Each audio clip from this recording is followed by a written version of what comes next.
The darkness clung to Fort Bragg's armory like a shroud at 0430 hours. Most of the base slept unaware of the lone figure moving with practice silence through the weapons storage facility. Olivia Liv Carter stood 5'3" in her worn maintenance coveralls dwarfed by the racks of military hardware surrounding her. The dim emergency lighting cast long shadows across her face, highlighting cheekbones sharpened by years of hardship rather than makeup. Her hands trembled visibly as she keyed in her maintenance access code. The tremor, constant, rhythmic, unmistakable, traced invisible patterns in the air as she worked. 7 years and the shaking had never stopped. Not for a single moment. Not for a single breath. The heavy door swung open with a pneumatic hiss, revealing the disposal bin where damaged weapons awaited destruction. Liv reached in with purpose, her trembling fingers finding what they sought with unerring precision, an M40A6 sniper rifle. The weapon looked like it had survived an IED blast, and perhaps it had. The barrel showed a visible warp of approximately 3.7 millimeter from true. The once pristine Schmidt and Bender PM2 scope bore a hairline crack running across the forward lens. The stock reinforced carbon fiber designed to withstand battlefield conditions had split along its length, now held together with layers of duct tape that had yellowed with age. Most telling of all was the trigger assembly. When Liv tested it with her index finger, the mechanism showed almost 7 millimeters of play before engagement, a fatal flaw for precision shooting. Any qualified armorer would have condemned the rifle immediately. Liv signed it out under her maintenance authority, noting its serial number in the log with the designation, training demo, non-firing. As she turned to leave, the overhead lights flickered on. Most people sleep at this hour, Carter. The deep voice belonged to James Coleman, 67 years old. His weathered face a map of decades in uniform before transitioning to his current role as senior technical advisor. The former Green Beret stood in the doorway, arms crossed over his chest, eyes sharp despite the early hour. His gaze flicked from Liv's face to the rifle, then to her trembling hands. "Then I guess I'm not most people, sir," Liv replied, her voice carrying a quiet certainty that seemed at odds with her physical frailty. Coleman stepped closer, examining the rifle without touching it. M40A6, Marine Corps issue, not Army, barrel warped beyond tolerance. Trigger assembly shot to hell. His eyes narrowed slightly. "Planning to fix it?" "No, sir." Liv didn't elaborate. "Annual marksmanship competition starts at 0800. Coleman observed, his tone neutral but his gaze probing. "Rumor has it you registered." Liv nodded, once those trembling hands shifting their grip on the damaged weapon with an odd precision that caught Coleman's attention. There was something in the movement, a fluidity that contradicted the tremor, a muscle memory that spoke of thousands of repetitions. "That's not exactly competition-grade equipment, Carter." "It'll do what I need it to do, sir." Coleman studied her for a long moment. The Rangers won't take kindly to maintenance division showing up on their turf. A ghost of a smile touched Liv's lips. "I expect they won't." As she walked past him toward the door, Coleman noticed something else, a specialized medical device on her wrist, partially concealed by her sleeve. The ATRS-7 neural stabilizer, military-grade technology, originally developed for battlefield surgeons operating under fire. The carbon fiber construction with micro-servo adjustments could compensate for tremors up to 8 Hz frequency. He'd seen those devices before, but only on soldiers who'd survived the unsurvivable. "Carter," he called after her. She paused but didn't turn around. "Whatever you're doing, be careful." "Always am, sir." The door closed behind her, leaving Coleman alone with his thoughts and a growing certainty that there was far more to Olivia Carter than her personnel file suggested. He pulled out his secure phone and dialed a number few at Fort Bragg would recognize. When the call connected, he spoke just 4 words: "Spectre pattern is active." The morning sun climbed over Fort Bragg's rifle range, burning away the lingering mist as competitors and spectators gathered for the annual marksmanship competition. 200 soldiers filled the bleachers, from fresh-faced recruits to battle-hardened veterans. The air buzzed with anticipation. This was a showcase of the base's elite talent, a tradition stretching back decades. At the center of attention stood Major Nathan Reed and his squad of Rangers, their confidence palpable as they inspected their match-grade rifles. Reed stood 6'4", his Ranger tab gleaming on his shoulder, his presence commanding respect from everyone in his orbit. He'd led his team to victory 3 years running, and every line of his posture declared his intention to make it 4. Check out lane 15. Sergeant Amanda Pierce nudged Reed, a smirk playing across her features. She pointed toward the far end of the firing line, where Olivia Carter stood alone, the battered M40A6 cradled in her trembling hands. Pierce pulled out her phone, already live streaming to her 50,000 military enthusiasts followers. "Hey everyone, you won't believe what just walked onto our competition field," she narrated, angling the camera toward Liv. "Maintenance division thinks they're Rangers today. Wait till you see the piece of junk she's carrying." Reed's eyes narrowed, his jaw tightening as he strode toward lane 15, his Rangers falling in behind him like a wolf pack, sensing weakness. The crowd's attention shifted, conversations quieting as the confrontation unfolded. "What the hell is this?" Reed's voice carried across the range, cutting through the morning air. He gestured dismissively at Liv's rifle. "This is a professional competition, not a salvage operation." Liv didn't respond immediately. Her eyes, clear focused, betraying nothing of her thoughts, met Reed's gaze without flinching. The tremor in her hands continued unabated, making the damaged rifle quiver slightly. "I paid my entry fee," she said finally, her voice quiet but carrying. "The regulations don't specify weapon condition, only functionality and caliber requirements." "Regulations." Ryan Miller, the Rangers' weapons specialist, stepped forward with a derisive laugh. His eyes swept over Liv's small frame with open contempt. "Listen, maintenance, there's a difference between reading about shooting and actually doing it." Miller reached for Liv's rifle. "Here, let me show you which end the bullet comes out." Liv shifted the weapon away from his grasp with a movement so smooth it seemed choreographed. The motion, economical, precise despite the tremor, contained an echo of something that made Range Officer Williams look up sharply from his clipboard. "I've got it, Sergeant," Liv said, her tone neutral but firm. "Leave her alone," a small voice called from nearby. Private Sofia Martinez, barely out of basic training and assigned to help with competition setup, stood with clipboard clutched to her chest. "She has a right to compete." "Did someone ask for your opinion, Private?" Pierce turned her camera toward Martinez, the live stream now capturing the young soldier's sudden discomfort. Reed's expression darkened. "Know your place, Private. Get back to your duties." He kicked at Liv's range bag, sending it tumbling, ammunition scattering across the concrete pad. "Oops, accidents happen when you're somewhere you don't belong." From the elevated observation platform, Coleman watched the interaction with narrowed eyes. Beside him stood Colonel William Harris, 70 years old, his weathered face impassive as he observed the scene below. Harris hadn't planned to attend today's competition, but Coleman's early morning call had pulled him from retirement with 4 cryptic words he hadn't heard in years. "She doesn't look like much," Harris murmured.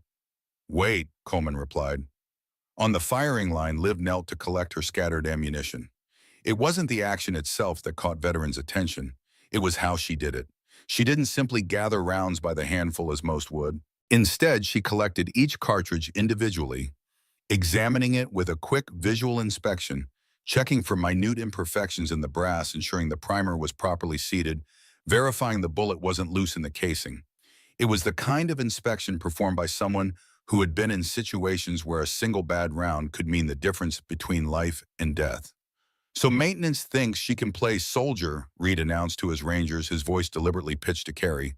"I think we just found our pregame entertainment." Range Officer Williams approached, uncomfortable with the growing tension. "Major Reed, let's maintain professionalism. If Ms. Carter meets the entry requirements." "She doesn't," Reed interrupted. "That weapon is non-serviceable. It's a safety hazard." Williams turned to Liv. "Ma'am, I'll need to inspect that rifle." Without protest, Liv handed over the M40A6. Williams examined it with growing concern, noting the warped barrel cracked scope and excessive trigger play.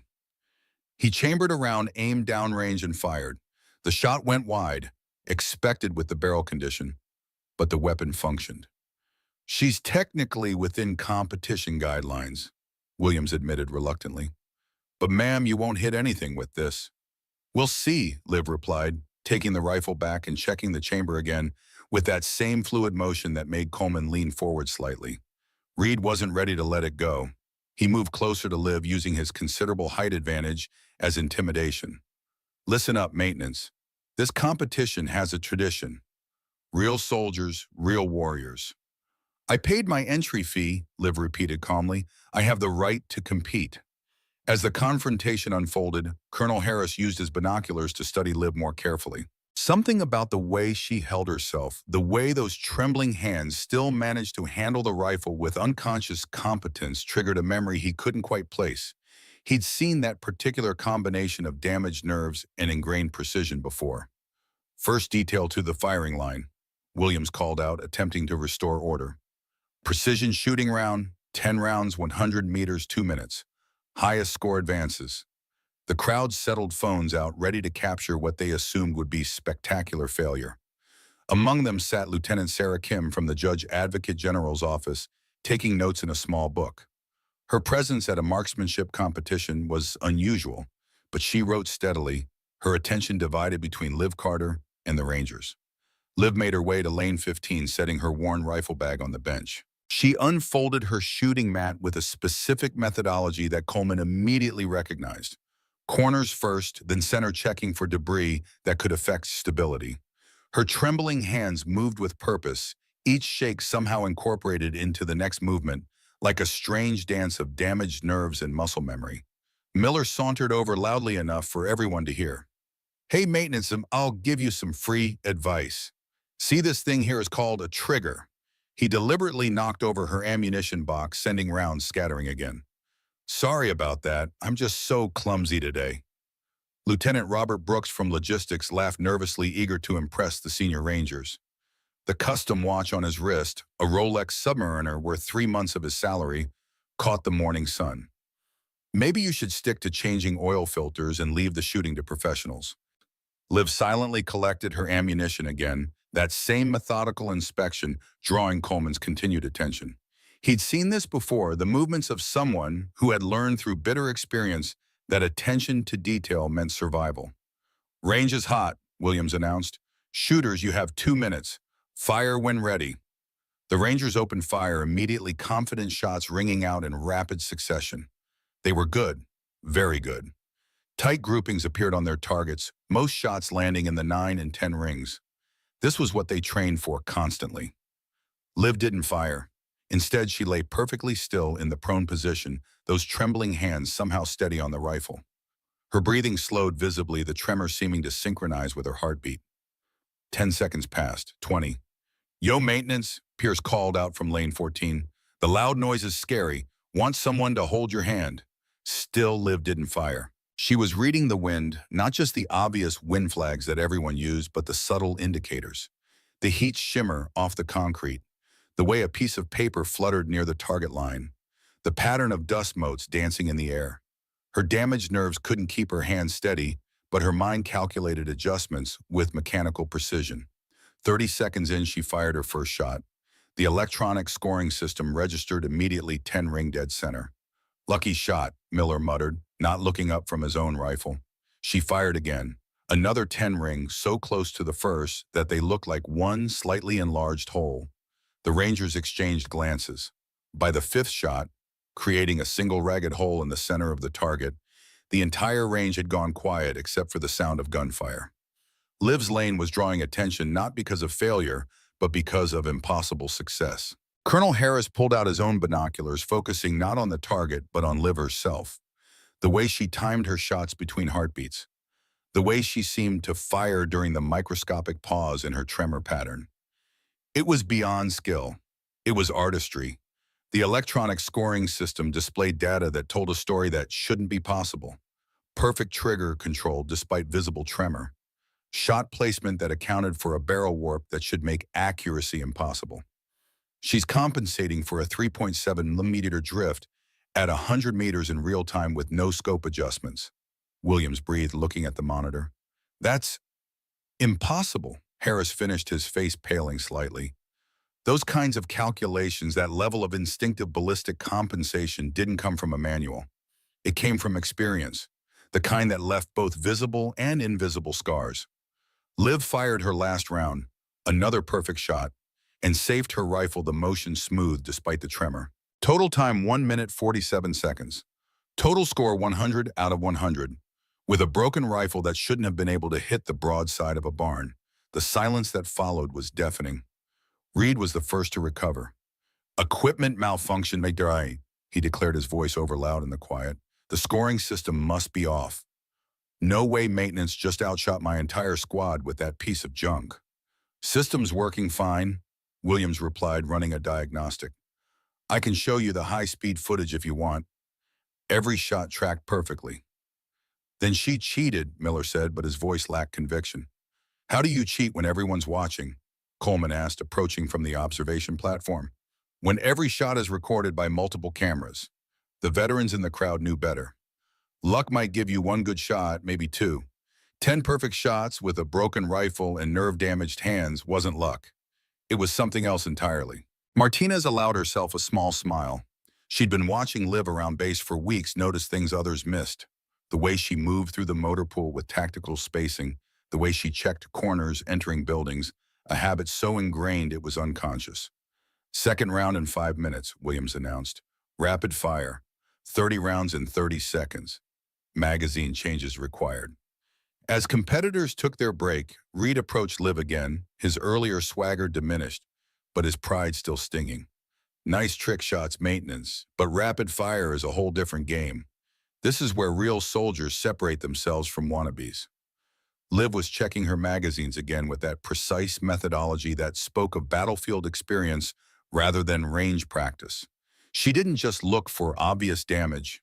She checked feed lips for microscopic burrs, tested spring tension, arranged them in a specific order. Each movement, despite the tremor, contained a fluid efficiency that Coleman recognized immediately. At the observation platform, Harris pulled Coleman aside, his voice low and urgent. What's her background? Maintenance division, transferred here 3 months ago. Before that, Coleman handed over his tablet with Liv's personnel file open. Official record shows standard enlistment, mechanical aptitude assignments to various bases. Nothing special. Harris scrolled through the file, his frown deepening. These gaps, 2008 to 2015, 7 years missing. Time in service doesn't match rank.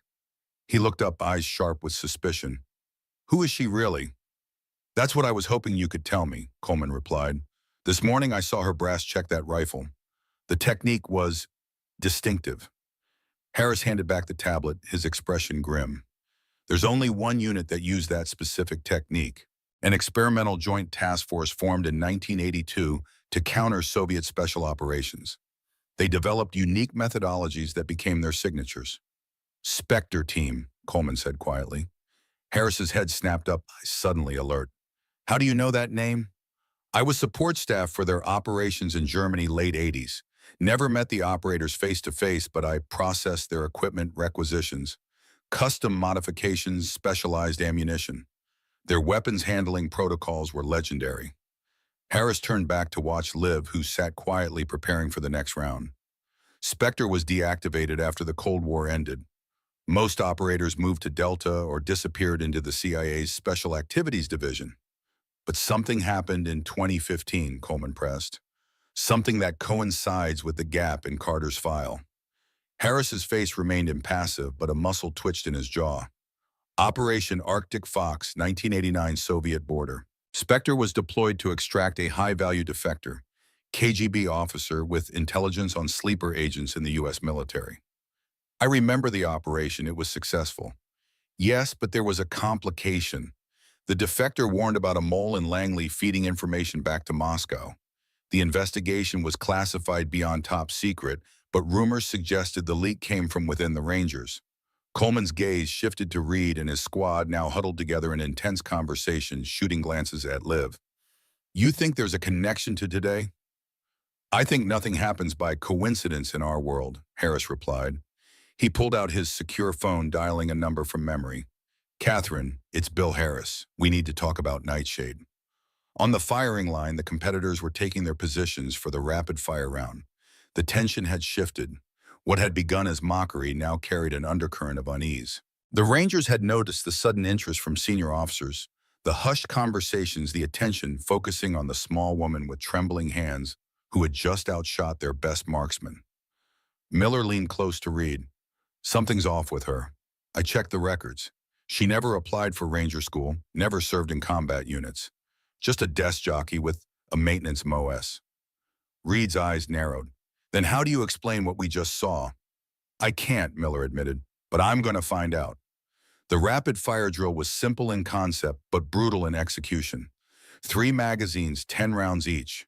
Targets would appear at varying distances, 50, 100, 150 meters. Score was a combination of accuracy and time. Most soldiers managed to get their rounds off within the time limit, but sacrificed accuracy for speed. Shooters ready, Williams called out. Liv loaded her first magazine, and those watching closely saw something interesting. Despite the tremor in her hands, the magazine went in smooth as silk. No fumbling, no hesitation. The muscle memory was so deep that the shaking almost seemed to help the magazine finding its home in the well like water flowing downhill. Stand by. Fire. The range erupted with gunfire. The Rangers shot fast controlled pairs, the standard military technique. 2 shots, assess 2 shots, assess. Professional, competent, effective. Liv's shooting was different. Where others fired in pairs, she fired in flowing streams. Not spray and pray, but controlled bursts that followed a pattern only she could see. Her trembling hands somehow found stability in motion, each shake becoming part of the shooting rhythm. Magazine change at 10 rounds. Where the Rangers took a solid 2 seconds to drop, reload, and reacquire Liv's change was so fast several people missed it. The empty magazine hadn't even hit the ground before the new one was seated, and she was firing again. What the... Miller started to say, then stopped because what he was seeing didn't make sense. Every shot was on target, not just hitting the targets, but hitting them in specific patterns. The 50-meter targets she was shooting in the head. The 100-meter in center mass. The 150-meter targets she was hitting in a pattern that would have disabled them if they had been real threats. Pelvis center mass head. The combat veteran pattern. The kill sequence taught only to elite direct action units. Lieutenant Kim had stopped taking notes, her pen frozen mid-word as she watched Liv's performance with widening eyes. This wasn't just good shooting. This was combat muscle memory encoded at the deepest level. Liv finished her rapid fire with 3 seconds to spare. 30 rounds fired 30 hits, and not just hits. Devastatingly effective shot placement that spoke of muscle memory earned in places where missing meant dying. The crowd was no longer laughing. Pierce had stopped live streaming her phone, hanging forgotten at her side. Even Reed had gone quiet, his face flushed, not with anger now, but with something that might have been the beginning of fear, because they were starting to realize something. This wasn't a maintenance clerk who got lucky. This wasn't someone playing soldier. This was something else entirely. Break time, Williams announced, his voice slightly unsteady. 3rd round in 15 minutes. As the competitors dispersed, Coleman noticed a new arrival at the range. Colonel Catherine Shaw, 62. Her silver hair cut in a precise bob, wearing civilian clothes, but carrying herself with undeniable military bearing. She made her way directly to Harris, their conversation intense but inaudible. Reed gathered his Rangers, their earlier bravado replaced with something harder, more desperate. She got lucky, Miller insisted, though his voice lacked conviction. Nobody shoots like that with nerve damage. It's impossible. Then how do you explain what we just saw? Pierce shot back. Brooks had been unusually quiet, his mind racing. As supply sergeant, he had access to personnel files, and something about Liv Carter was nagging at him. The way she moved, the way she handled that broken rifle. It all felt familiar somehow. Coleman approached Liv, who sat alone cleaning her rifle despite the tremor in her hands. That's some shooting, Carter. She didn't look up. Thank you, sir. Where'd you learn to shoot like that? Doesn't seem standard for maintenance division. Her hands paused momentarily, then continued their work. Here and there. That brass check you did this morning, Coleman continued casually. Very distinctive technique. Only seen it used by one unit. Liv's eyes flicked up to his, then away. Don't know what you're talking about, sir. I think you do. Coleman lowered his voice. Spectre pattern is active. That's why you're here, isn't it? Her expression remained neutral, but something flickered in her eyes. Recognition, perhaps, or warning. Before she could respond, Reed approached his Rangers, flanking him like an honor guard. Before the next round, Reed announced loudly, how about a little demonstration, hand-to-hand combat? After all, any real soldier needs to be able to fight without a weapon. The crowd stirred uneasily. This felt like escalation, like Reed was trying to salvage his dignity through physical intimidation. That's not part of the competition, William started to say, but Reed cut him off. Come on, it'll be good for morale. Show the troops what Rangers can do. He turned to Liv, his 6'4" frame looming over her. What about it? Or do you only know how to hide behind a rifle? Liv set her rifle down carefully, those trembling hands precise in their movements. I didn't come here for this. Nobody ever comes looking for a fight. Reed pressed, sensing what he thought was weakness. But real soldiers are ready for one anyway. Colonel Shaw stepped forward, her voice carrying the unmistakable tone of command. Major Reed, stand down. Reed turned surprised by the interruption from a civilian he didn't recognize. Ma'am, with all due respect. That wasn't a suggestion, Major, Shaw replied, her tone icy. You will stand down. Harris moved to Shaw's side, adding the weight of his authority. This has gone far enough. It's fine, Liv interrupted softly. She looked at Reed, and again there was that predator's assessment in her gaze. If the Major needs this, I'll oblige. Reed grinned, thinking he had won something. Great, just a friendly demonstration. They cleared a space in front of the bleachers.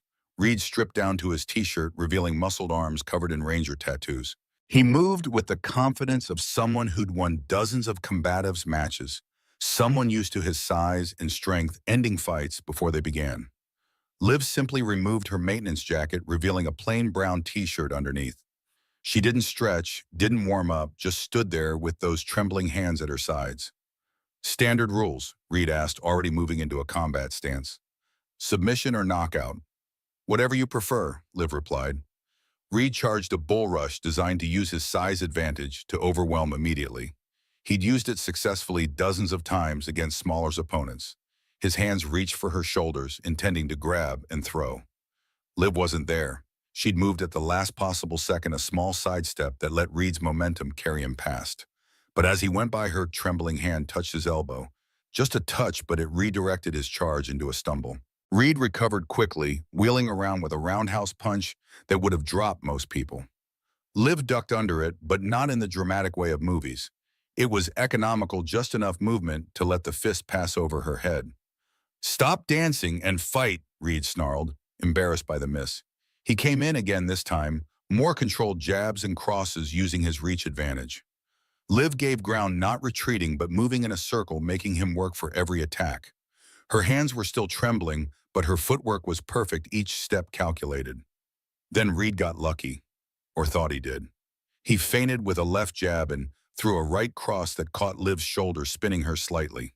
Sensing victory, he grabbed for her shirt, intending to use it for leverage to control her movement and set up a throw. The fabric tore. The sound of ripping cloth was loud in the sudden silence. Reed's grab had caught the collar of Liv's t-shirt, and his violent pull combined with her movement tore it from collar to sternum, the fabric parting like it had been cut. And that's when everyone saw it. The tattoo covered most of her chest, starting just below her collarbones and extending down to her sternum. It was a masterwork of black ink, intricate and detailed. A massive eagle wing spread wide talons gripping a sniper rifle. But it was the details that made people gasp. The eagle's eyes were hollow dead, speaking of loss and sacrifice. Each feather was detailed with precision that matched Liv's shooting. And if you look closely, you could see that each major feather had a small initial worked into the design. JRAWTM, MSDRSB, 6 initials, 6 feathers. Below the eagle in stark military lettering were the words "Death from Above." And beneath that, smaller but still visible, "Spectre Team, Nunquam Oblitus," never forgotten. The reaction was immediate and visceral. Several of the senior officers snapped to attention involuntarily. Colonel Harris's face went white. Coleman actually took a step backward. "Spectre 1, someone whispered, and the words rippled through the crowd like a stone thrown in still water. Reed still had hold of the torn shirt, but his grip had gone slack. He was staring at the tattoo, his face cycling through confusion, recognition, and then something very close to terror. Because everyone in Special Operations knew about Spectre Team. They were legends, myths, stories told in hushed voices about operators who didn't officially exist, who took missions that couldn't be acknowledged, who had a perfect success record until the day they didn't. Operation Nightshade, the mission that had gone catastrophically wrong. 6 operators went in, 1 came out. The sole survivor had supposedly died from injuries months later. But there had always been rumors. Rumors about someone called Spectre 1, the team leader who'd fought for 17 hours straight to get her team's bodies out, who'd been shot 11 times and kept fighting. Rumors about an eagle tattoo where each feather represented a fallen teammate. Liv stood perfectly still, the torn shirt hanging from her shoulders, the tattoo exposed to 200 pairs of stunned eyes. She didn't try to cover up, didn't show embarrassment or shame. She just stood there, those trembling hands at her sides, and waited. Reed let go of the shirt like it was burning him. He stumbled backward, mouth opening and closing without sound. The mighty ranger who'd been so eager to prove his superiority suddenly looked very small and very young. I didn't, he stammered. No, Liv said quietly. You didn't. She pulled the torn shirt closed as best she could, holding it with one hand. The tremor was more visible, now stress making it worse, but she didn't seem to care. Colonel Shaw finally found her voice. Master Sergeant Carter, she said, and her tone was formal, official. Spectre 1, we thought you were dead. Carter died, Liv replied simply. I'm just maintenance now. But Shaw wasn't having it. She turned to address the crowd, her voice carrying the authority of someone used to being obeyed without question. What you're looking at, she said, is Master Sergeant Olivia Carter, former team leader of Spectre Team. 127 confirmed hostile eliminations, 17 high-risk deployments, more decorations than most of you have years in service. Most of them classified so deep they don't officially exist. The crowd was frozen, phones forgotten, as Shaw continued. 5 years ago, Spectre Team was sent on Operation Nightshade. The mission details remain classified. They were betrayed. Faulty intelligence led them into an ambush. 6 went in, 1 came out. She paused, looking directly at Reed. But she didn't just survive. She fought for 22 hours alone to recover her team's bodies. 11 gunshot wounds, permanent nerve damage from fragmentation. And when she finally reached the extraction point, she was carrying 200 pounds of gear and remains. Shaw's voice hardened. The Rangers she saved that day by taking that mission instead of them. That was your unit, Major Reed. Your predecessors. Spectre Team died so you could live. The silence that followed was absolute. Reed fell to his knees, his face crumbling. Pierce's phone clattered to the ground. Miller had gone pale as death, his eyes darting between Liv and the exits. Brooks was backing away slowly as if movement might make him invisible. But it was Martinez, the young private, who broke first. Oh God, she whispered. Oh God, what did we do? Liv looked at her, and there might have been sympathy in her eyes. You acted on what you saw, she said. A broken soldier with broken equipment. You weren't wrong. Stop, Harris said suddenly, his voice sharp. He'd been putting pieces together, memories clicking into place. Stop being noble. They dishonored you. They mocked your sacrifice. They didn't know, Liv interrupted. And whose fault is that? Lieutenant Kim spoke for the first time, stepping out of the crowd. Her JAG insignia caught the light as she moved closer. Sergeant Carter, I've been investigating certain irregularities regarding Operation Nightshade, specifically how the enemy knew exactly where your team would be. The crowd's attention shifted, the drama taking another turn. Kim continued. Financial records show unusual deposits to certain accounts 5 years ago, encrypted communications that were recovered but never fully investigated, all traced back to Fort Bragg to this Ranger unit. Miller made a sound like a wounded animal. His hand went to his sidearm, but before he could draw, Liv moved. Trembling hands or not, she crossed the space between them in a heartbeat, her hand closing over his, keeping the weapon holstered. Don't, she said quietly. It won't change anything. You knew, Miller gasped. You knew, and you came here. I suspected, Liv corrected. My team's last communication mentioned concerns about intel security, said someone in the Rangers might be compromised. After I recovered, I requested assignment here. Maintenance. Nobody looks at maintenance. You've been investigating us for 3 months, Reed said from his knees, understanding dawning. The competition forcing us to confront you. I needed confirmation, Liv said. And you gave it to me, Sergeant Miller. The details you mentioned about my Ranger School applications I never made. Only someone with access to classified files would know to create that specific lie. Files that also contain Nightshade's mission parameters. Brooks tried to run. He made it 3 steps before Coleman intercepted him, moving with the practiced ease of a man who'd never forgotten his training. No violence, just a hand on the shoulder and a quiet word, and Brooks stopped like he'd hit a wall. "Sergeant Miller, Lieutenant Brooks," Kim said formally. "You're under arrest for violation of the Espionage Act, conspiracy, and treason resulting in the deaths of 6 Special Operations personnel." As military police moved in to take the 2 men into custody, the crowd watched in stunned silence. Everything they'd believed about themselves, their unit, their place in the military hierarchy had just been shattered. "The drone round, William said into the silence, his voice barely above a whisper. "Do you still want to?" Liv looked down at her torn shirt, then at her broken rifle leaning against the bench. "Might as well finish what I started." Martinez stepped forward, offering her own jacket. Liv accepted it with a nod of thanks, then returned to the firing line, picking up the battered M40A6 once more. As she checked the chamber with those trembling hands, Coleman watched with new understanding. Not weakness, but strength beyond measure. The eagle's feathers, each one a fallen comrade. The broken rifle, each flaw accounted for and overcome. The trembling hands that shot straighter than any steady ones. All of it telling a story of sacrifice and endurance that humbled everyone present. And Coleman knew with absolute certainty that this was just the beginning. 5 minutes stretched into 20 as military police secured the range, processing the arrests of Miller and Brooks. The spectators remained rooted in place, unable to tear themselves away from the unfolding drama. What had begun as a simple marksmanship competition had transformed into something far more profound. The exposure of traitors, the revelation of a living legend, and the promise of justice for fallen warriors. Liv Carter stood alone at firing lane 15, Martinez's jacket zipped over her torn shirt, examining her battered M40A6 with methodical precision. The tremor in her hands seemed more pronounced now, adrenaline and emotional strain taking their toll on her damaged nervous system. Yet her movements retained that fluid economy that had first caught Coleman's attention. Colonel Catherine Shaw approached her posture, radiating authority despite her civilian attire. 25 years in military intelligence had taught her to hide her emotions, but even she couldn't entirely mask her reaction to seeing Spectre 1 in the flesh. "You could have come to us directly," Shaw said quietly. "Why this elaborate setup?"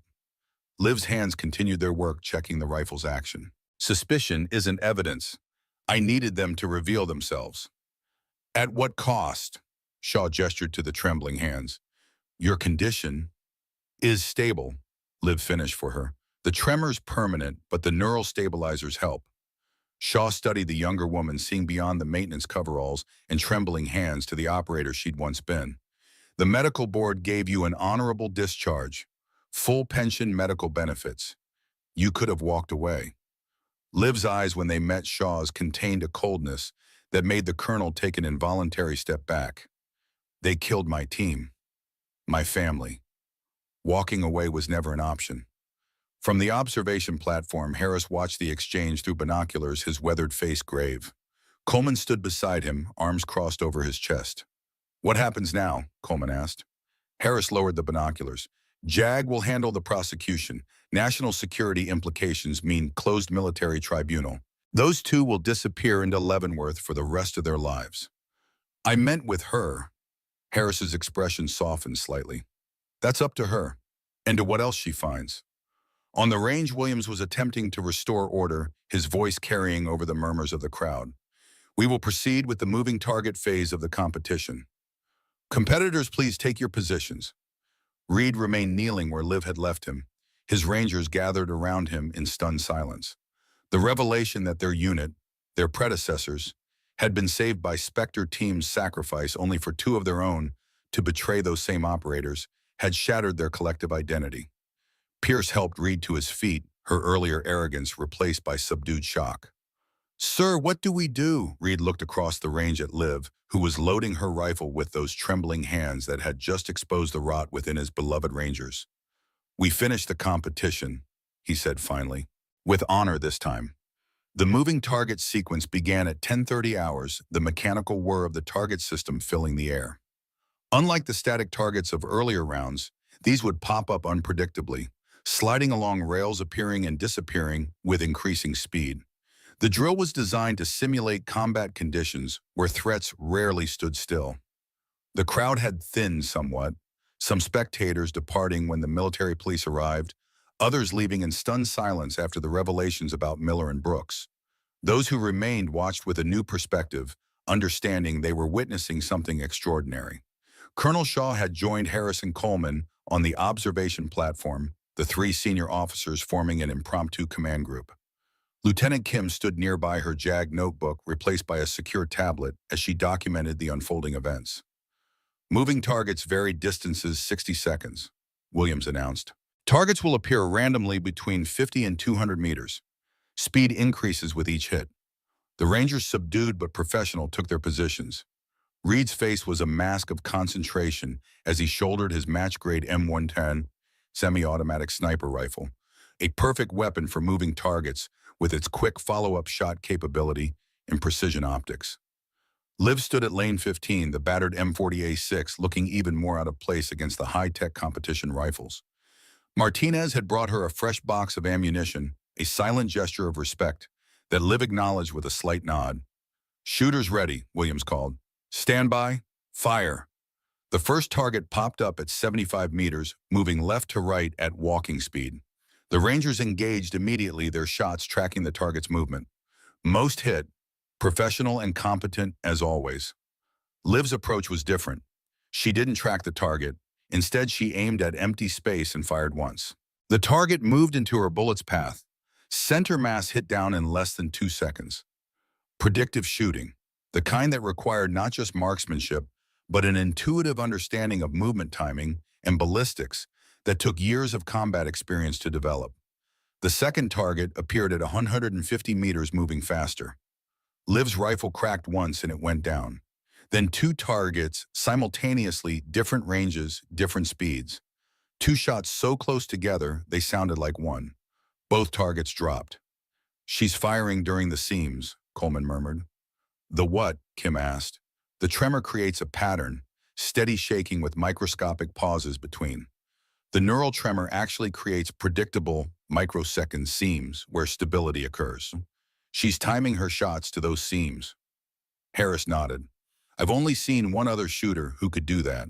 A Soviet counter-sniper in Afghanistan 1987. Lost half his central nervous system function to a spine injury. Killed 17 of our best spotters before we finally located him. Tremors like hers typically oscillate at 6 to 8 GHz frequency," Shaw added. "That gives her roughly a 20-millisecond window of relative stability between peaks. She's trained herself to recognize and utilize those windows." By the time the sequence ended, Liv had hit every target, most with single shots, in 37 seconds. The electronic scoring system showed a perfect score, but more than that, it showed shot placement that would have been impressive with a match-grade rifle in steady hands. Reed had performed admirably as well, though not perfect, but close. As the final scores appeared on the electronic board, he found himself looking at Liv, not with resentment, but with something approaching awe. Williams checked his monitor, the data telling a story that defied conventional understanding of human performance. "Final round will commence after a brief equipment check," he announced. "Drone targets." This was the round everyone had been waiting for. The drone targets were a recent addition to the competition. 5 small quadcopters programmed with evasive maneuvers, maximum speed of 40 mph. The current record was 3 drones in 45 seconds, set by a 2-man special operations team working in tandem. During the equipment check, something else was happening. Vehicles were arriving at the range, unmarked SUVs with government plates. Men and women in civilian clothes but with military bearing were joining the crowd. Harris recognized some of them, operators he'd served with years ago, intelligence officials who didn't show up for casual events. Shaw's phone vibrated with an incoming message. She read it quickly, her expression revealing nothing, then leaned close to Harris. "CIA counterintelligence just arrived. This is becoming an interagency matter." "Not surprised," Harris replied. "If Miller and Brooks were selling information, the question becomes who they were selling it to." On the firing line, Reed approached Liv, his earlier antagonism replaced by something more complex. The Rangers commander stood tall, but the arrogance had drained from his posture. "Sergeant Carter," he began formally, I want to apologize for my behavior and for..." He gestured vaguely, unable to articulate the enormity of what had been revealed. Liv continued checking her rifle, those trembling hands never pausing in their work. "Save it, Major. You didn't know." "That's no excuse. I should have."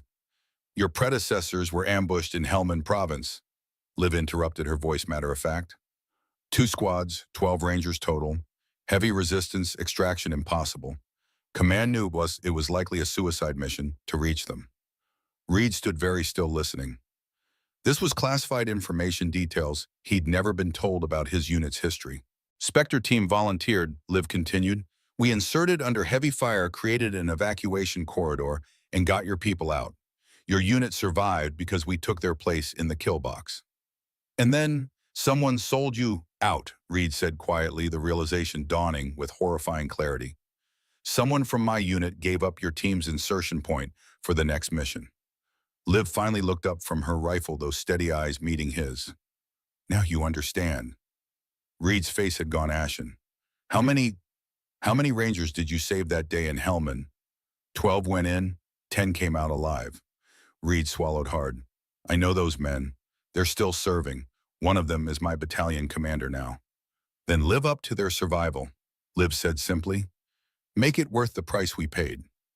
As Reed walked away, his steps unsteady, Coleman approached Liv's station. "You didn't tell him everything," he observed quietly. Liv checked her ammunition one final time. "No point. What's done is done." He should know that his current battalion commander was the one who recommended Spectre team for the Nightshade mission, knowing it was compromised. Liv's trembling hands paused for just a moment.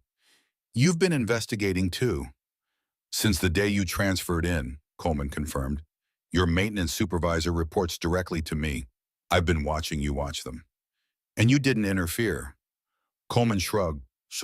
"Some kinds of justice need to find their own way. Besides, I owed Spectre team. Your equipment requisitions saved my career once." A ghost of a smile touched Liv's lips. "The experimental ballistic shields. Berlin, 1988. You remember." "I remember everything," she said, the smile fading. "Every mission, every face, every bullet." The final round in the drone challenge began at 1100 hours under a cloudless Georgia sky. The temperature had climbed to 85 degrees, the heat shimmering off the concrete range. Sweat beaded on foreheads, darkened shirts, but the air of expectancy kept everyone focused despite the discomfort. 5 small quadcopter drones sat on their launch pads, each no larger than a dinner plate, their carbon fiber bodies painted in disruptive camouflage patterns. These weren't toy drones. They were military-grade training units equipped with tactical evasion algorithms developed by DARPA. Their onboard AI could learn from each competitor's shooting pattern and adapt accordingly. "Drone target sequence beginning," Williams announced. "Shooters ready." The mechanical whir of propellers filled the air as the drones lifted off, immediately beginning their evasive patterns. They moved in 3 dimensions, diving and climbing, using their small size and agility to present nearly impossible targets. Reed went first, his concentration absolute as he tracked the first drone through his scope. His shot was textbook perfect, led the target account for drop squeeze. The drone exploded in a puff of plastic and electronics. His second shot clipped another drone's propeller, sending it spinning to the ground. The third and fourth drones, now alerted to his shooting pattern, executed complex evasive maneuvers. His next 3 shots missed entirely. 2 hits, 38 seconds, Williams announced as Reed lowered his rifle. The remaining Rangers performed similarly. 1 or 2 hits each, none managing more than that.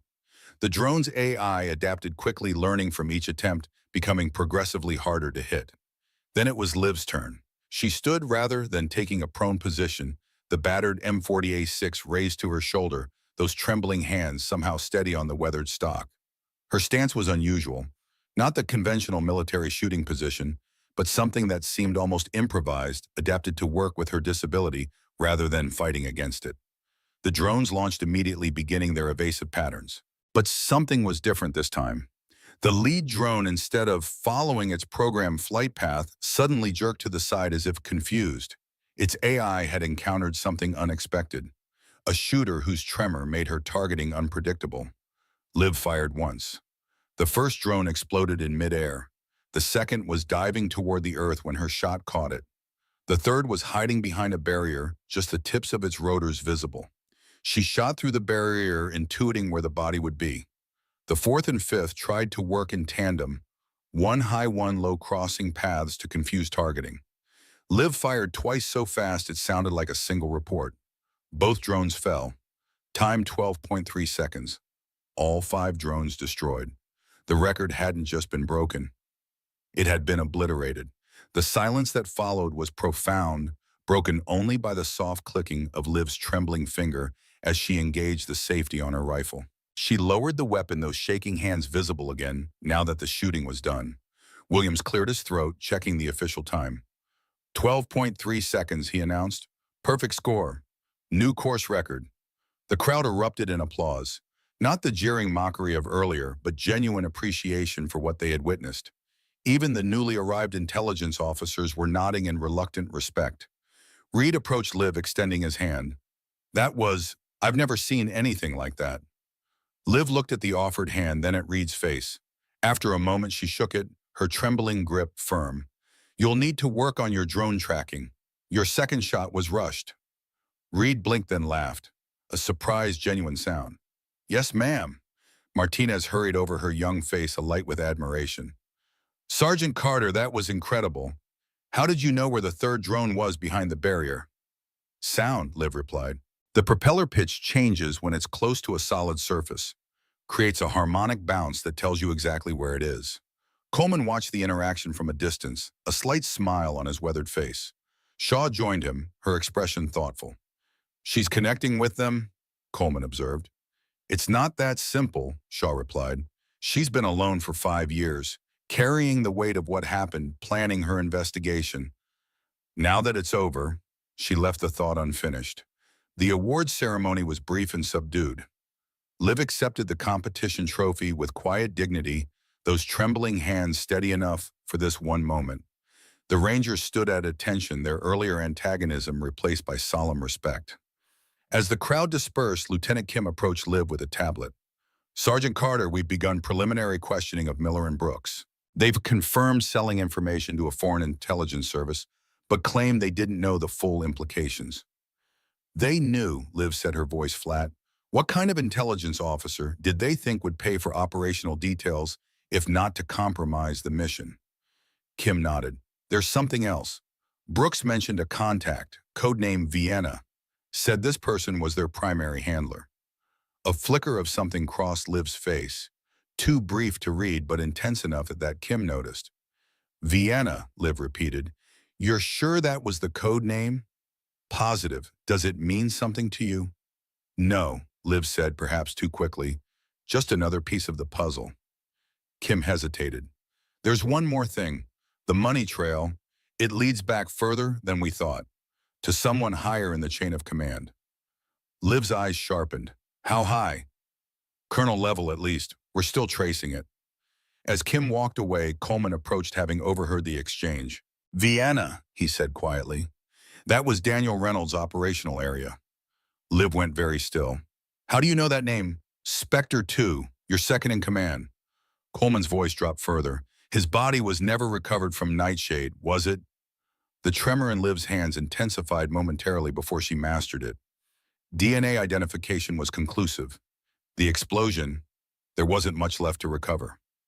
DNA can be falsified, Coleman said, especially if someone high up wanted it to be.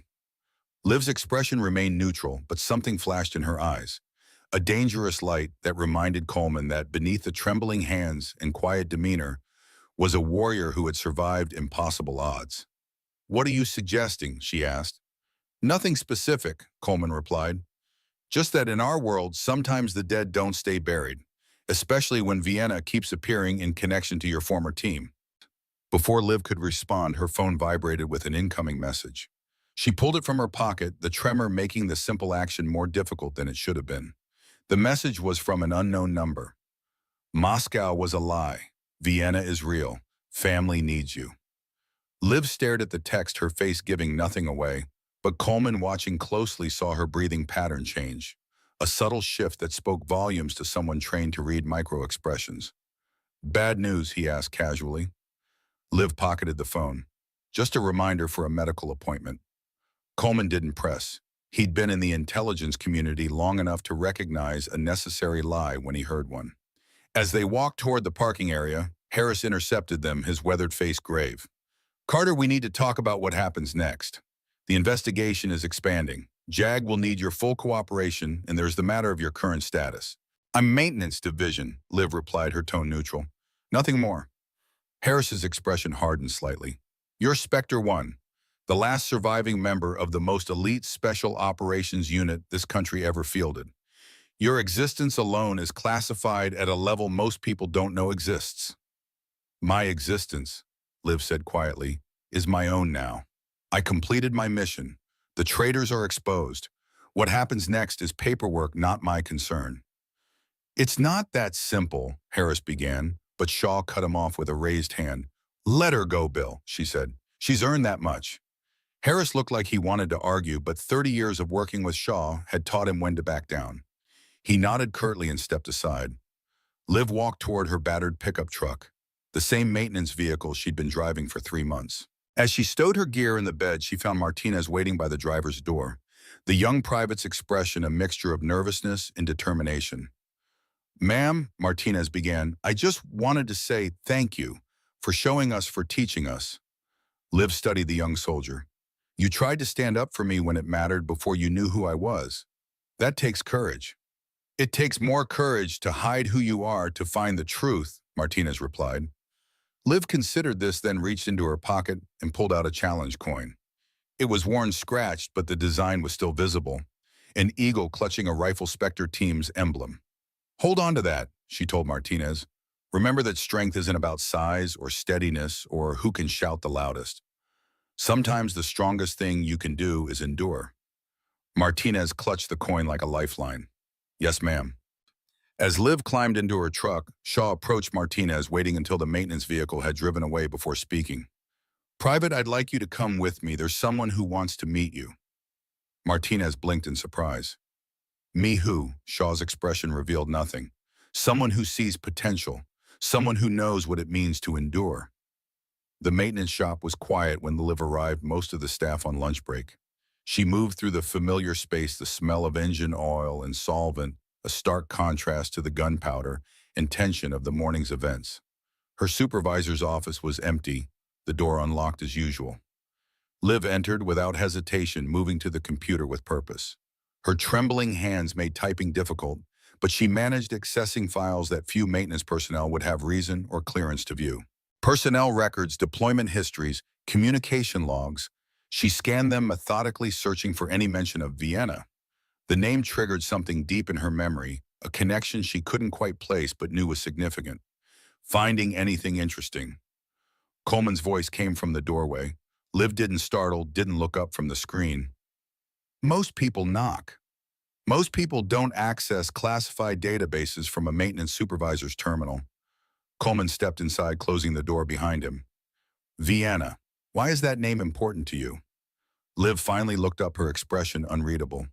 "You're very persistent, Mr. Coleman." "James," he corrected. "And yes, persistence kept me alive through 3 tours in places that officially don't exist." A moment of silence stretched between them, a mutual assessment between professionals who recognized each other despite the years and circumstances separating their service. "Daniel Reynolds," Liv said finally. "Spectre 2. Before joining the unit, he ran intelligence operations in Vienna. Deep cover mid-80s, monitoring Soviet bloc activities." Coleman nodded. "During the Cold War, Vienna was the crossroads. East meets West spies trading secrets in coffeehouse shadows.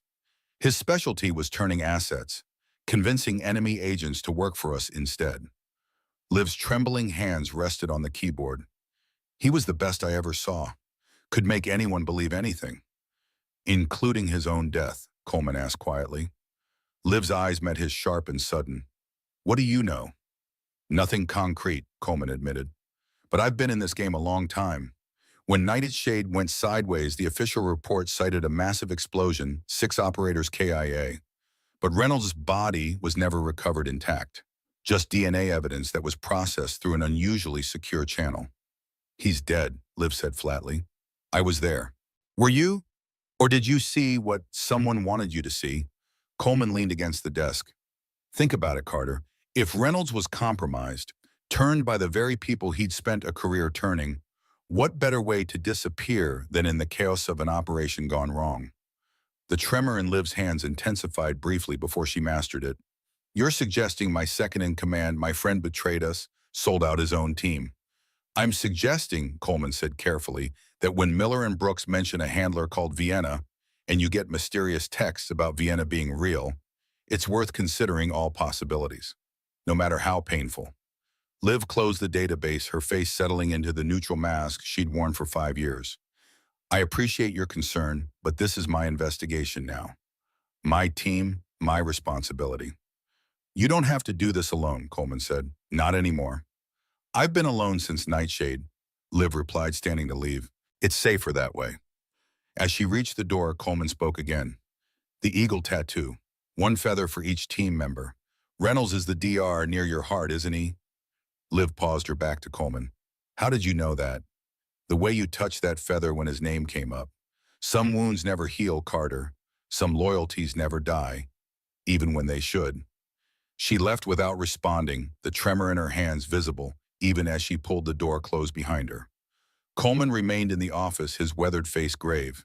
He pulled out his secure phone and dialed a number from memory. It's Coleman, he said when the call connected. She's looking into Vienna. Yes, exactly as predicted. No, I don't think she suspects yet. He listened for a moment. Understood. I'll keep her close. Outside in the maintenance bay, Liv moved through her normal routine, checking the work orders for the afternoon. 3 Humvees needed transmission work. An MRAP required suspension repairs, and a fleet of administrative vehicles was due for scheduled maintenance. Ordinary work. Mundane tasks that had become her cover for 3 months while she hunted for the truth about what happened to her team.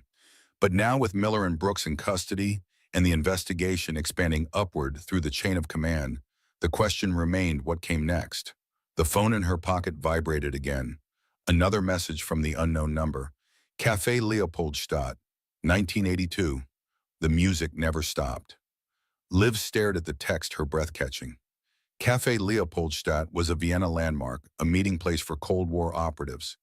In 1982 was the year Daniel Reynolds had begun his Vienna assignment. Details only someone from Spectre team would know. Details only a ghost would remember.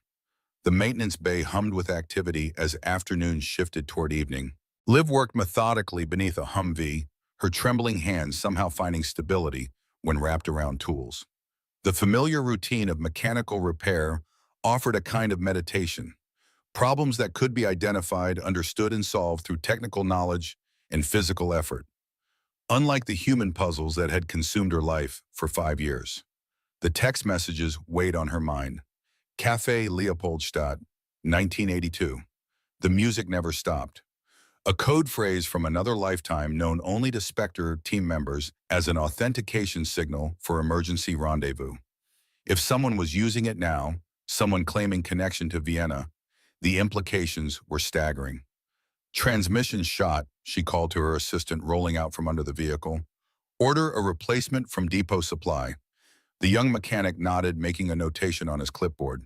Yes, ma'am. Anything else? Run diagnostics on the electronic systems. Could be cascading failure.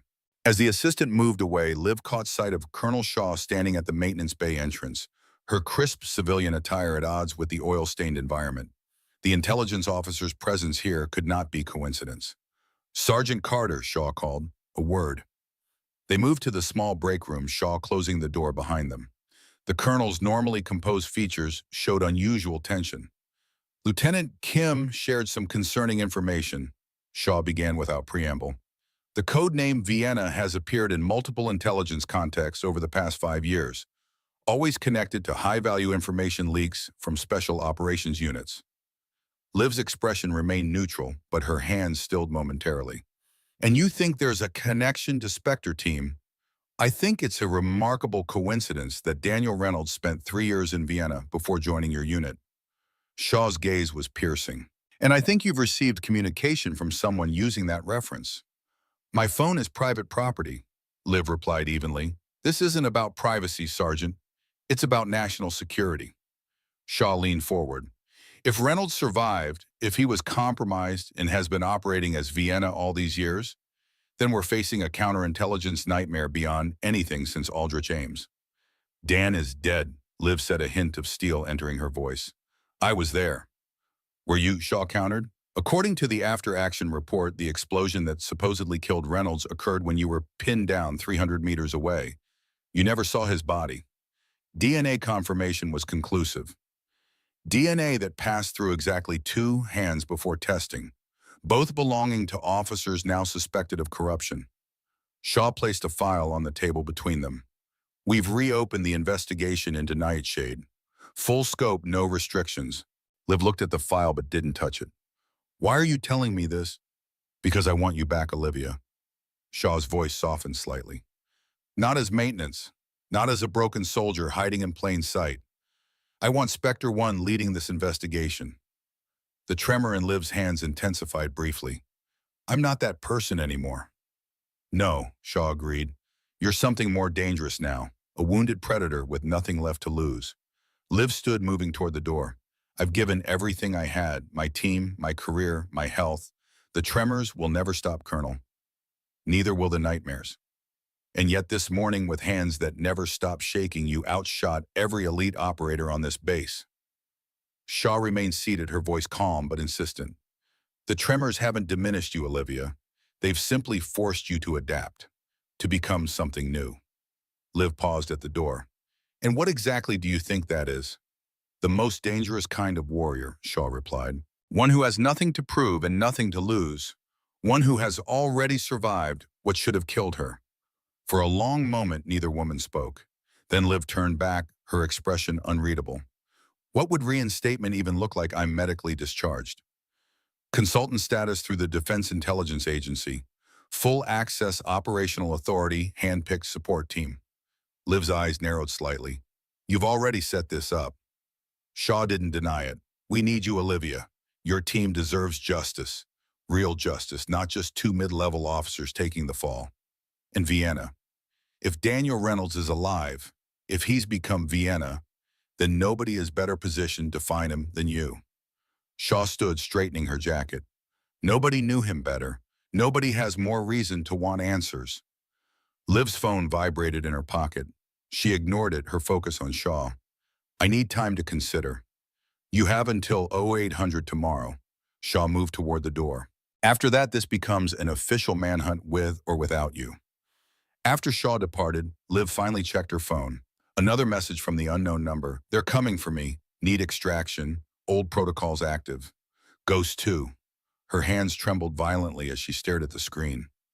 Ghost 2, Dan Reynolds' call sign during operations. The designation only team members would know. Night had fallen over Fort Bragg, the base quieting as most personnel retired to barracks or off-post housing. In her small on-base apartment, Liv sat at the kitchen table, a bottle of specialized neurological medication beside her. The tremor in her hands made taking the pills a careful operation, each movement deliberate. The evidence was spread before her. Printouts of mission logs, personnel files, the few photographs that remained of her team. 6 faces looked back at her from their official portraits, young and serious in their service photographs. James Riley, Andrew Wilson, Thomas Mitchell, Michael Saunders, Daniel Reynolds, Scott Baker, Spectre team, her family, and at the center of it all a map of Vienna, Austria, marked with locations only someone intimate with Cold War operations would recognize. Safe houses, dead drops, surveillance posts, the markers of a shadow war long concluded but never forgotten. A knock at her door broke her concentration. Through the peephole, she saw Coleman standing in the hallway, his weathered face serious. It's late, she said after opening the door. We need to talk, Coleman replied. May I come in? She hesitated, then stepped aside.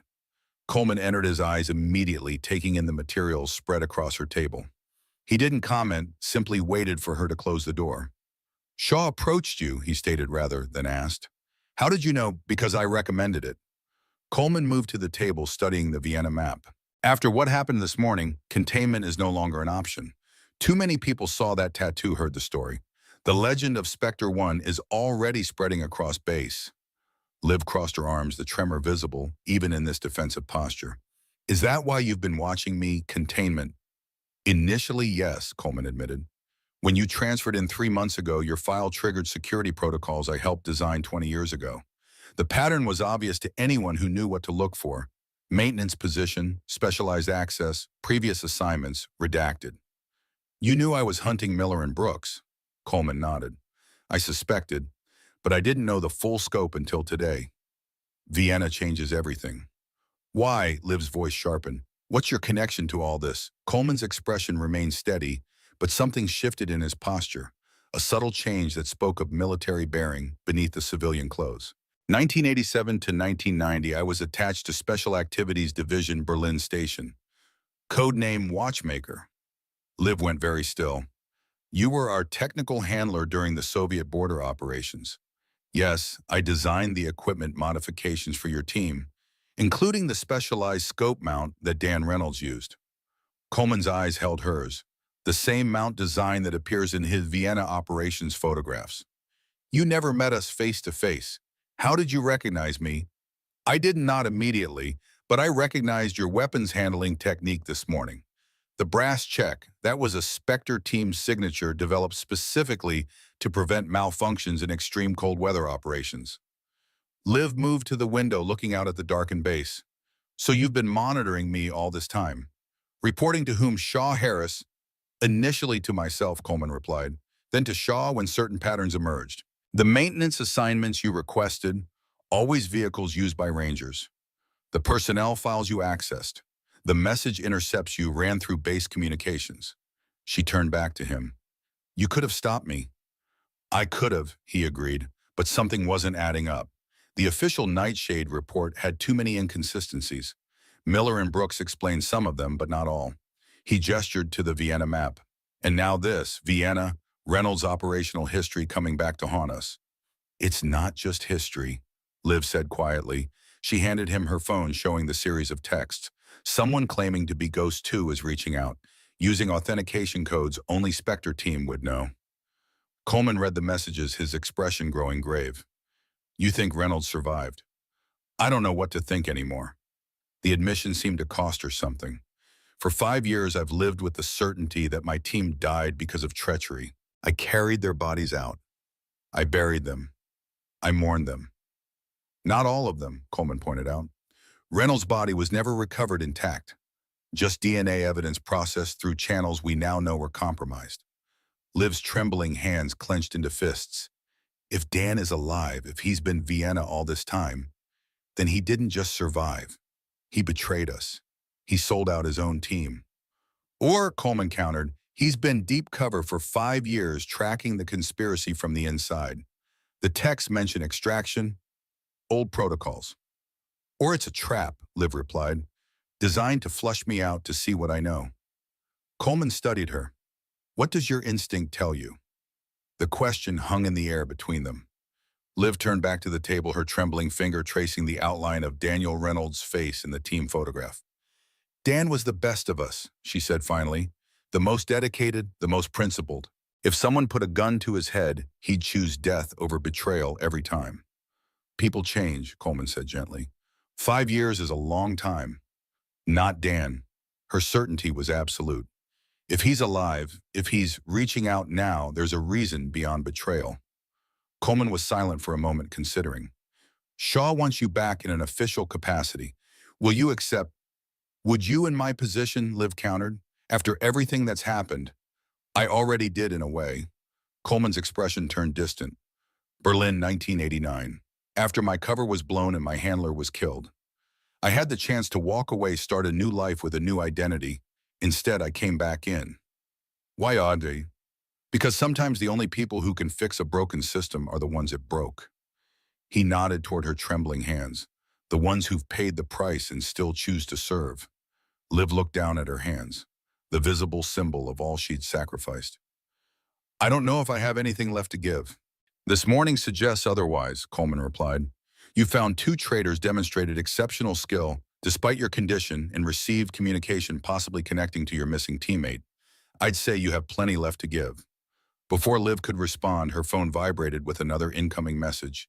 48 hours. Extraction window closing. The music box still plays our song. Coleman read the text over her shoulder.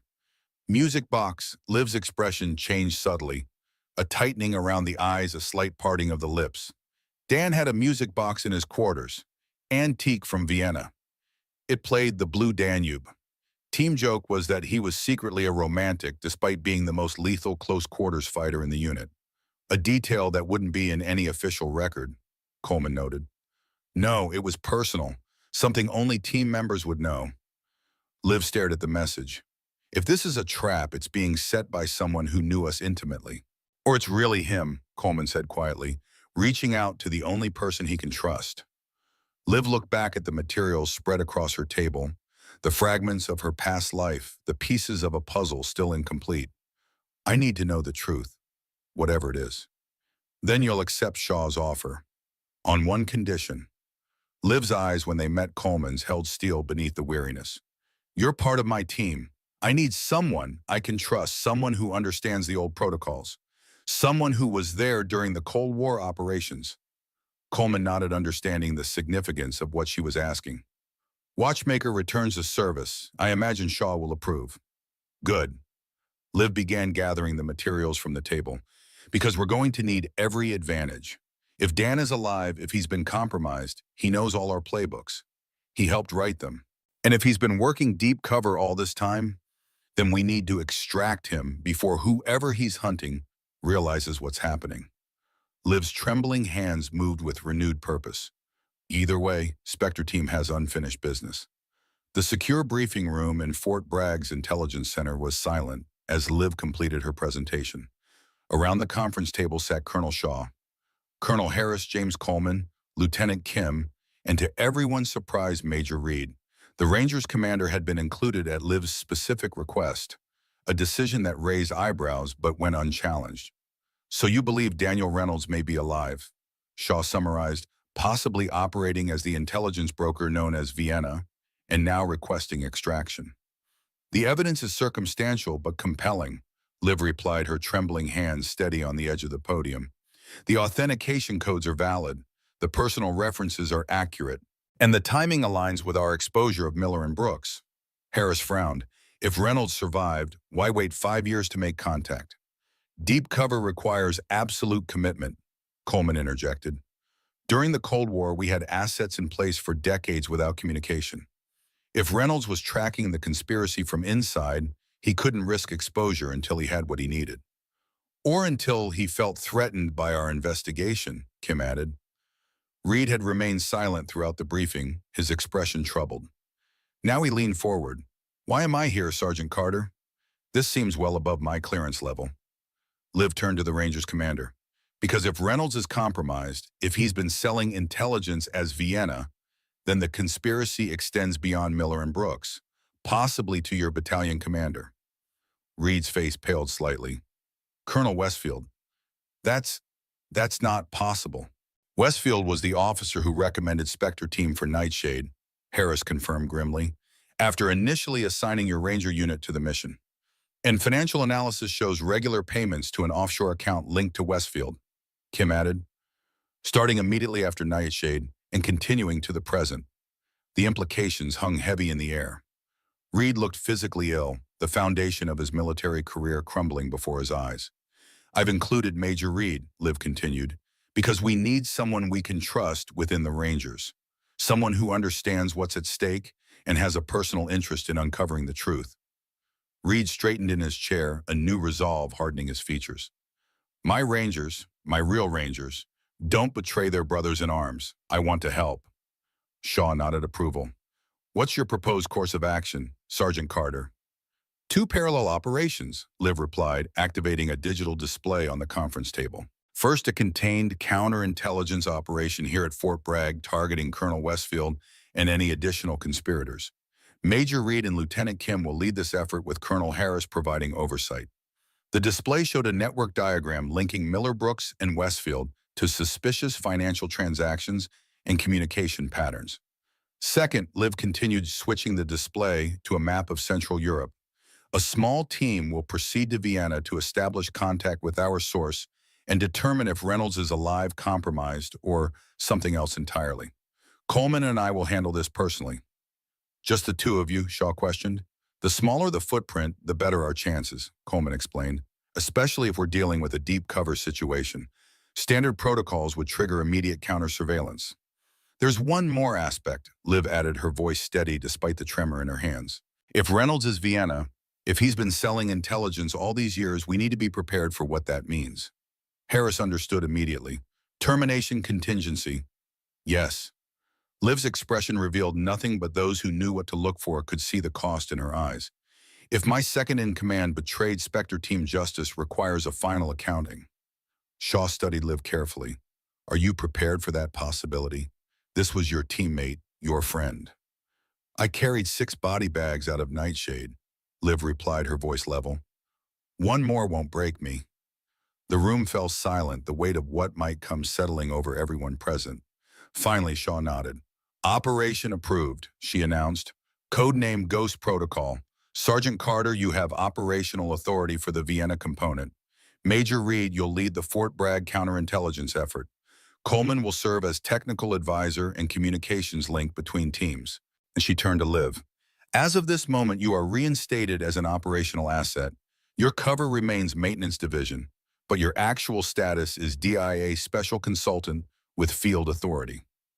Thank you, Colonel, Liv replied formally. Don't thank me yet, Shaw cautioned. If Reynolds is alive and compromised, this could be the biggest counterintelligence disaster in decades. And if he's not, she left the implication unspoken. As the meeting disbanded, Reed approached Liv at the doorway. The Rangers commander's earlier arrogance had been replaced by something more complex, respect tempered with regret. I need to apologize properly, he began. Not just for yesterday, but for being blind to what was happening in my own unit. We see what we expect to see, Liv replied. The Rangers have a proud tradition. It's natural to assume the best of your brothers in arms. That's not good enough anymore. Reed's jaw tightened with resolve. I'm going to clean house, Sergeant Carter, whatever it takes. Start with Colonel Westfield, Liv advised. But be careful. If he's been involved from the beginning, he won't go down easily. Reed nodded grimly. I understand, and thank you for trusting me with this. As Reed walked away, Coleman joined Liv in the corridor. Interesting choice bringing him in. Think he's up to it. I think shame can be a powerful motivator, Liv replied, especially for a man built on pride. They walked together toward the exit, their steps synchronized despite the differences in their height and bearing. Vienna, Coleman mused. Been a long time since I was in the field.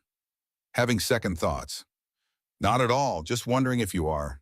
He glanced at her trembling hands. That condition won't make operational work any easier. Liv's lips curved in a slight smile that never reached her eyes. You saw what these hands can do yesterday. The tremor is just another adaptation point now. And the personal aspect if it comes down to you and Reynolds. Liv stopped walking, turning to face Coleman directly. Daniel Reynolds was my second in command, my right hand, my friend. For 3 years, we operated in the world's most dangerous environments, trusting each other with our lives daily. Which makes betrayal even more unforgivable, Coleman observed. No, Liv corrected. It makes it almost impossible to believe. She started walking again. There's more to this story, Coleman, and I intend to find out what it is. Even if the truth is worse than you imagine, truth is always better than uncertainty. Her trembling hands clenched briefly. I've lived 5 years not knowing what really happened to my team. Not anymore. As they reached the exit, Liv paused once more. Flight to Vienna leaves at 0600. Civilian clothes, minimal equipment. We'll acquire what we need on site. Just like the old days, Coleman said with a nod. No, Liv replied, her expression momentarily distant. Nothing like the old days. Back then, my hands were steady and my team was alive. The morning sun cast long shadows across Fort Bragg as Liv made her way to the officers' housing section. Her destination was a modest residence at the end of a quiet street, Colonel Westfield's home. The senior officer would already be at headquarters, leaving his wife alone to prepare for her volunteer work at the base hospital. Mrs. Eleanor Westfield, 58, opened the door with a warm smile that faltered slightly when she saw Liv's maintenance uniform. Can I help you? Ma'am, I'm from base maintenance, Liv explained, her trembling hands holding a clipboard. We've detected a potential gas leak in this section. Just need to check your utility connections as a precaution. Oh, of course. Please come in. Eleanor stepped aside, concerned but cooperative. My husband didn't mention anything about this. Emergency protocol, ma'am. Notification just went out this morning. Liv entered, her eyes systematically scanning the home's interior while maintaining the appearance of focusing on her clipboard. This won't take long. Well, I was just about to leave for my hospital shift. Would you mind if I... Not at all, ma'am. I can secure the door when I leave. Standard procedure with utility checks. Eleanor hesitated, then nodded. Well, all right then. Please just make sure everything is locked up properly. Absolutely, ma'am. Thank you for your cooperation. As Eleanor departed, Liv moved swiftly through the house, her maintenance cover providing the perfect pretext for examining utility connections, checking behind furniture, and accessing areas that would otherwise require a warrant. In Westfield's home office, she found what she was looking for: a vintage record player, carefully maintained with an extensive vinyl collection focused on classical music. And beside it, partially hidden behind a row of military awards, a small wooden music box. Viennese craftsmanship circa 1980s, ornate walnut with inlaid mother of pearl, precisely like the one Daniel Reynolds had kept in his quarters. Liv's trembling hands opened the lid. The delicate mechanism inside began to play the Blue Danube, the familiar waltz filling the silent room. But it was what lay beneath the mechanism that captured her full attention. A false bottom concealing a small data drive and a handwritten note. The music never stopped. Trust no one. Blackstone knows everything. Blackstone, the code name for Spectre Team's original creator, the shadow figure who had selected each team member personally, whose real identity had been classified even from the operators themselves. Liv pocketed the items just as her secure phone vibrated with an incoming call. Carter, she answered tersely. Reed's voice came through tense and urgent. Westfield's gone. Failed to report for duty this morning. His office has been cleared. Files, computer, personal effects, everything. He's running, Liv concluded. Kim needs to freeze his accounts immediately. Already done, but we're too late. Large withdrawals were made last night from multiple offshore locations. And there's something else. His wife is missing too. Liv looked around the seemingly normal home with new eyes. No, she's not. She left for her hospital shift about 10 minutes ago. At least someone claiming to be Eleanor Westfield did. A beat of silence, then Reed's voice again, even more urgent. Carter Eleanor Westfield has been in Germany visiting her sister for the past week. Due back tomorrow. The realization hit Liv like a physical blow. It's a setup.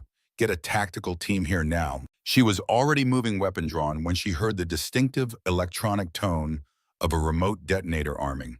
The sound came from multiple locations throughout the house.